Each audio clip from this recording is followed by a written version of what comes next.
जय हिंद। मैं Ravi sir high tech coaching institute से आपका स्वागत करता हूं। जितने भी व्यूअर्स हैं और जो भी हमारे साथ जुड़े हुए हैं यूट्यूब चैनल के साथ सब्सक्राइबर्स हैं, इन सारे लोगों का बहुत बहुत धन्यवाद आप लोगों का इतना सारा प्यार देने के लिए। और आज का जो वीडियो है वो इस टॉपिक पर है कि आपको पता है कि डिजास्टर टू टाइप्स के होते हैं। एक होता है नेचुरल डिजास्टर, एक होता है मैन मेड डिजास्टर। तो नेचुरल डिजास्टर में बहुत सारी चीजें होती है, जैसे भूकंप है, सुनामी है, इस तरह से। तो आज हम लोग सुनामी के बारे में जानेंगे। Tsunami is a type of natural disaster. तो सुनामी के बारे में हम जानते हैं। यहाँ पर आप देखो मैंने लिखा है सुनामी। सुनामी की स्पेलिंग में आगे टी आया हुआ है, टी साइलेंट होता है, तो इसको बोलते हैं सुनामी। अब यहाँ पर समुद्र में आने वाले भूकंप को सुनामी बोलते हैं। It's also a type of भूकंप, मीन्स अर्थक्वेक। लेकिन भूकंप क्या है, जो भूकंप की वजह से जो अर्थ का लेवल है, हाई स्तर है, ऊपर का स्तर, वो स्तर प्रभावित होता है। और ये जो सुनामी होता है, इससे समुद्र के नीचे की जमीन की वजह से समुद्र के स्तर के ऊपर भूकंप आता है और उसको बोलते हैं समुद्र में आने वाला भूकंप, जिसका नाम है सुनामी। तो सुनामी जो है वो जापानी भाषा का शब्द है, जिसका मतलब होता है तटीय तरंग। तटीय मतलब किनारे वाला भाग और तरंग मतलब वेव। तो सुनामी क्या है, एक प्रकार का तटीय तरंग है। जैसे यहाँ पर देखो मैंने एक चित्र बनाया हुआ है, आप देख पा रहे हो। ये जो है समुद्र का लेवल है इस तरह से, और ये जो है समुद्र और जमीन का लेवल है। ठीक है, समुद्र में पानी है, ये पूरा पानी के ऊपर ये जहाज चल रहा है। तो पानी के जिस लेवल पर जहाज चल रहा है उस लेवल को बोलते हैं तल। और जमीन का जो लेवल होता है, समुद्र के गहराई वाला जो जमीन का लेवल होता है, जहां पर आदमी मरने के बाद सीधा यहाँ पे पहुंच जाता है, इसको बोलते हैं नितल। ठीक है, अब मान लो कि इस जमीन के अंदर जो जमीन है वहां पर कोई भूकंप आया, और वो भूकंप जो है नीचे जमीन को फोकस की ओर प्रभावित करेगा, और इसका जो ईपी सेंटर होगा वो ये सतह होगी, जिसको नितल बोलते हैं। ये इसका ईपी सेंटर होगा। ईपी सेंटर मतलब यह केंद्र बिंदु है जहां से भूकंप जो है चारों तरफ से प्रभावित होता है। तो यहाँ से ईपी सेंटर से क्या होगा, ये पानी में विक्षोभ उत्पन्न करेगा, पानी में मतलब बहुत जोर से प्रेशर करेगा, तो ये पानी क्या है, पूरा हिल जाएगा समुद्र का पानी। तो इसकी वजह से जो भूकंप क्रिएट होगा, और ये धीरे धीरे जो है जो पानी हिलने का प्रोसेस होता है ईपी सेंटर से, वो धीरे धीरे सतह पर आता है। सतह पर आने के बाद क्या होता है आगे देखते हैं। जैसे आप यहाँ पर देखो, मैं बात करता हूँ वेवलेंथ। वेवलेंथ का मतलब क्या होता है, जो भूकंप की तरंगे आ रही है उसकी लंबाई कितनी होगी। आयाम, आयाम का मतलब होता है हाइट, मतलब जो भूकंप आने वाला है, भूकंप की वजह से जो लहरें उठेंगी, उन लहरों का आयाम कितना होगा, उन लहरों की हाइट कितनी होगी, और स्पीड मतलब वो कितने चाल से चल के आ रहा है। तो दो कंडीशन में देखेंगे। मिड सी मतलब समुद्र के बीच में इसकी क्या हालत होगी। समुद्र के बीच में मतलब ऐसे बीच में नहीं, ऐसे बीच में, ऐसे बीच में नहीं, ऐसे बीच में। तो समुद्र के बीच में क्या हालत रहती है, कोस्टल एरिया में। कोस्टल एरिया मतलब क्या होता है, किनारे के एरियाओं में क्या हालत रहती है। ठीक है, तो मान लो जब समुद्र के बीच में जब भूकंप उठता है, तो समुद्र के बीच में इसकी जो वेवलेंथ होती है वो 200 किलोमीटर होती है, मतलब 200 किलोमीटर लंबी होती है। और जो कोस्टल एरिया पर जब ये आती है तो 10 किलोमीटर होती है। अब इतने बड़े चीज को अगर आप दबा कर इतना छोटा करोगे, यानी 200 किलोमीटर वेवलेंथ को आप दबाकर 10 किलोमीटर वेवलेंथ करोगे, तो उसका जो हाइट है, जब इतना था तो इसका हाइट इतना था, और जब उसको दबा रहे हो तो उसका हाइट ऐसा बढ़ता जाएगा। तो ठीक है, 200 किलोमीटर को जब कोस्टल एरिया पे 10 किलोमीटर उसका वेवलेंथ हो गया, तो इसका आयाम यानी इसकी जो हाइट पहले 1 मीटर की थी, 1 मीटर की ऊंचाई से चलता था बीचों बीच, वो अब कितने मीटर की ऊंचाई हो जाएगी, 30 मीटर की ऊंचाई हो जाएगी, मतलब हाइट बढ़ जाएगी। और जब हाइट बढ़ जाएगी तो वो क्या होगा, बाहर निकलने की कोशिश करेगा।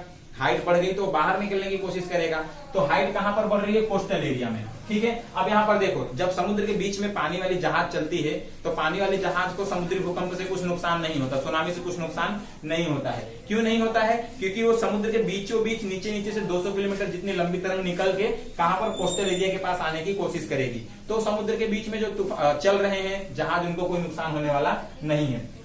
तो क्या होता है, ये जो कोस्टल एरिया पे 30 मीटर आयाम हो जाता है 1 मीटर के जगह पे, तो आयाम 30 मीटर हो या हाइट 30 मीटर बढ़ गई, तो ये क्या करेगा, सतह से ऊपर निकलने की कोशिश करेगा। जैसे यहाँ पर देखो, ये यहाँ पर समुद्री लेवल है, तो जब ये यहाँ पर पहुंचता है, आयाम जो है, जब यहाँ पर वेवलेंथ पहुंचता है, तो हाइट 30 मीटर ज्यादा हो जाने की वजह से सतह पर नहीं जा पाता है, तो इसकी चाल कम हो जाती है। चाल कम हो जाने की वजह से क्या होता है, ऊपर की तरफ उठता है, बहुत ज्यादा ऊपर की तरफ। जैसे देखो, ये समुद्र का किनारे का सतह है, और यहाँ से देखो ये जमीन और समुद्र के किनारे वाला एरिया, यहाँ से ये ऊपर उठता है जहां पर स्पीड लो हो जाती है। और जब बीच में मिड सी में ये तूफान रहता है, भूकंप रहता है, तब उसका जो स्पीड है वो बहुत ज्यादा हाई रहता है, इसीलिए वो सड़क से निकल जाता है और समुद्र के बीच में रहने वाले जहाजों को कुछ पता भी नहीं चलता है। जबकि किनारों पर ये लो हो जाता है, इसीलिए ये क्या होता है, तेजी से ऊपर की ओर उठता है और आसपास के पूरे एरियाओं को बर्बाद कर देता है। ठीक है, अभी जैसे मैं बात करूं, जापान में 2011 में सुनामी आया हुआ था, जिसका जो मतलब तीव्रता थी, जो इंटेंसिटी थी, वो 9 रिक्टर स्केल थी, 9 रिक्टर स्केल। 9 रिक्टर स्केल मतलब बहुत बड़ा सुनामी माना जाता है, बहुत भयानक सुनामी, जिसकी वजह से काफी ज्यादा नुकसान हो गया हो, बड़े लेवल का डिजास्टर माना जाता है। रिक्टर स्केल क्या होता है? तो भूकंप या सुनामी जैसे चीजों को मापने का यंत्र होता है, जैसे दूरी को, डिस्टेंस को मीटर किलोमीटर में मापते हैं, वैसे ही भूकंप या सारी तीव्रता को, सुनामी की तीव्रता को रिक्टर स्केल में मापा जाता है। ठीक है। कुदरती करिश्मा ही एक प्रकार का इसीलिए कहा जाता है कि कुदरत के जो बैलेंस बना के रखा हुआ है, जो संतुलन बना के रखा हुआ है, इसको मेंटेन रखना चाहिए। इसके बचने का एक उपाय है, अगर सुनामी से बचना चाहते हैं। देखो, 2 प्रकार का डिजास्टर होता है, वो नेचुरल और मैन मेड की बात नहीं कर रहा हूं मैं, पूर्वानुमान के आधार पर। ऐसे डिजास्टर जिसका पूर्वानुमान लगाया जा सकता है और ऐसे डिजास्टर जिसका पूर्वानुमान नहीं लगाया जा सकता है। तो ये सुनामी जो है, ये ऐसा डिजास्टर है जिसका पूर्वानुमान लगाया जा सकता है, मतलब पहले से पता लगाया जा सकता है कि सुनामी आने वाली है। कैसे होता है देखते हैं। बचने का उपाय होता है जिसको बोलते हैं डार्ट। डार्ट एक प्रकार की मशीनरी सिस्टम होती है, एक टेक्नोलॉजिकल सिस्टम है, जो समुद्र के बीच में छोड़ दिया जाता है और समुद्र के बीच में वो तैरता हुआ छोड़ दिया जाता है। डार्ट लगभग दिखने में ऐसा दिखता है।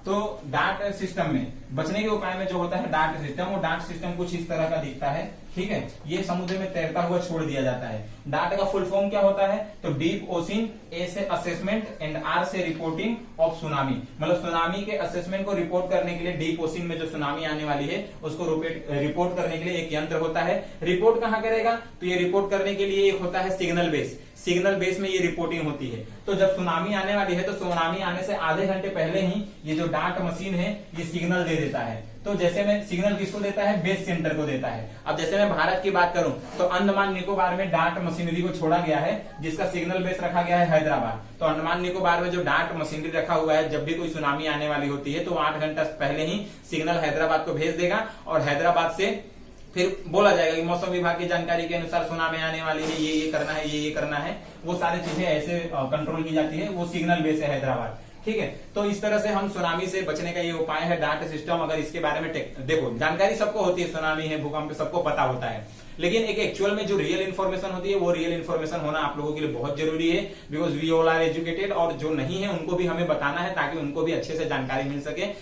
जरूरी नहीं है कि सब लोगों को बहुत हाई लेवल पर ये सारी जानकारी हो, लेकिन ये सब पता रहना जरूरी है। बहुत एक बोलते हैं कि डर नहीं होना चाहिए किसी चीज का, वैसे इस तरह से जानकारी लेने की आपको ज्यादा जरूरत है। सो फाइनली यहाँ पर सुनामी के बारे में बातें कंप्लीट होती है। अगर आपको वीडियो अच्छा लगा तो हमारा इंस्पायर करने के लिए, हमें हमारा एप्रिसिएशन बढ़ाने के लिए आप एक लाइक जरूर करें और वीडियो को ज्यादा से ज्यादा शेयर करें। जिनको जरूरत है उनको तो जरूर शेयर करें, जिनको नहीं जरूरत है उनको भी शेयर करें, क्योंकि ये इन्फॉर्मेटिव चीजें हैं। नेक्स्ट वीडियो मैं किस टॉपिक बनाऊं, इसके लिए आप कमेंट सेक्शन में जाकर कमेंट करिए और मुझे बताइए कि किस टॉपिक पर आप वीडियो चाहते हैं, तो मैं इस टॉपिक पर वीडियो आपको प्रोवाइड कराऊंगा। दूसरे वीडियो में हम मिलते हैं, तब तक के लिए आप सभी लोगों को जय हिंद।